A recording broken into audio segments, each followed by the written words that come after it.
Village చంద్రగడి, Wanaparthy district, మండలం ఉమ్మడికుంట, ఉమ్మడి మహబూబ్ నగర్ జిల్లాలలో ఉంది. మా శ్రీ రామలింగేశ్వర దేవస్థానం ఇక్కడ మా వంశం అభివృద్ధి, మా వంశం పరంపరంగా వచ్చిన దేవాలయం ఇది. తర్వాత ఏంది, మా తాతల నుంచి మా నాన్న నుంచి నా వరకు వచ్చింది. మా తాత పేరు సిద్ధిరామయ్య, మా నాన్న పేరు సాంబశివయ్య, నా పేరు నాగేశ్వర స్వామి. ఇక్కడ ప్రతిరోజు పూజా కార్యక్రమాలు నిర్వహిస్తుంటాము. ప్రతి అమావాస్య రోజు పూజా కార్యక్రమాలు జరుగుతుంటాయి, అన్నదానం జరుగుతుంటుంది. నాగుల పంచమి రోజు, శ్రావణ మాసము పంచమి రోజు వచ్చే 5 రోజులు, శ్రావణ మాసం పంచమి ఏ రోజు అవుతుందో ఆ రోజే జాతర మహోత్సవాలు జరుగుతుంటాయి. తర్వాత కబడ్డీ క్రీడాకారులు వస్తుంటారు, కబడ్డీ పోటీలు నిర్వహిస్తారు. తర్వాత ఏంది అంటే ఇక్కడ చాలా ప్రాముఖ్యత కలిగిన కోట. నా పేరు శ్రీనివాస్ రెడ్డి, మాది చంద్రగడు గ్రామము, సొంత విలేజ్ మా చంద్రగడు గ్రామము. మా గ్రామంలో కోట ఉండడం వల్ల మాకు కనుక సంతోషంగా ఉంది. ఈ కోటని మరాఠా భీష్మ కాలంలో చంద్రసేన మహారాజు నిర్మించాడు. ఈ కోట మొత్తం రాతితో కట్టబడి ఉంది. ఇది మన చంద్రగడు గ్రామ శివారులో సర్వే నెంబర్ 1 68 ఎకరాల విస్తీర్ణంలో ఉంది. అయితే ఈ కోట ఎత్తైన కొండపైన నిర్మించారు. ఈ కొండ లోపల కోటపైన రామలింగేశ్వర స్వామి గుడి ఉంది. ఇక్కడ శివలింగము ఉన్నది. ఇక్కడ ప్రత్యేక పూజలు చేస్తారు. ఇక్కడ అయ్య ఉంటాడు. మా సొంత ఊర్లోనూ అయ్య ఉన్నారు. అయ్య అక్కడ అన్నీ చూసుకుంటాడు. పూజలు వల్ల అయ్య చూసుకుంటూ ఉంటాడు.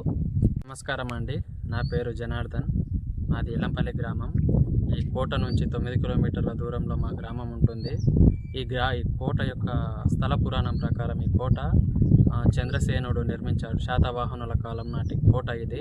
కాబట్టి ఈ కోటలో ఈ చంద్రసేనుడు ఇష్టపడే దైవం రామలింగేశ్వర స్వామి దేవాలయం. కాబట్టి ఈ గుడి పేరు, ఈ కోటలో ఉండే గుడి పేరు కూడా రామలింగేశ్వర దేవాలయంగా చెప్పబడుతుంది. ఈ కోట జూరాల డ్యామ్కి 9 కిలోమీటర్ల దూరంలో ఉంది, 5 కిలోమీటర్ల దూరంలో ఉంది. కాబట్టి ఆ డ్యామ్కి వచ్చేవాళ్ళు, చూసేవాళ్ళు కూడా ఈ కోటకు వచ్చి చూసిపోతూ ఉంటారు. ఈ కోట 3 జిల్లాలను కలుపుతూ ఉంటుంది. ఈ కోట చుట్టూ 21 గ్రామాల ప్రజలు నిత్యం వేల సంఖ్యలో వస్తూ ఉంటారు. ఈ కోటలో 9 కోనేరులు ఉంటాయి. అది ఈ కోట యొక్క స్పెషల్. అవి ఎండాకాలంలో కూడా వాటర్ ఉంటుంది. ఈ నాగుల పంచమి మరియు శివరాత్రి ప్రత్యేక పూజలు జరుగుతూ ఉంటాయి ఈ కోటలోని ఉన్న రామలింగేశ్వర స్వామి దేవాలయానికి.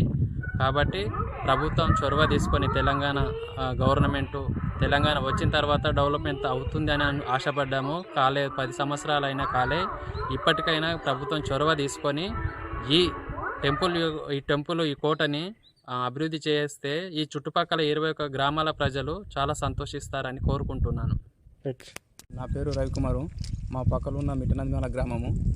నాగుల పండుగకు అప్పుడప్పుడు ఇక్కడ వస్తుంటాము.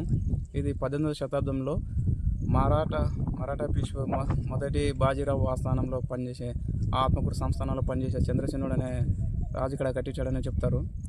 శివరాత్రికి ఇక్కడ రుద్రాభిషేకం వల్ల జరుగుతుంటాయి. మేము పండుగలకి వస్తుంటాము నాగుల పండుగకు.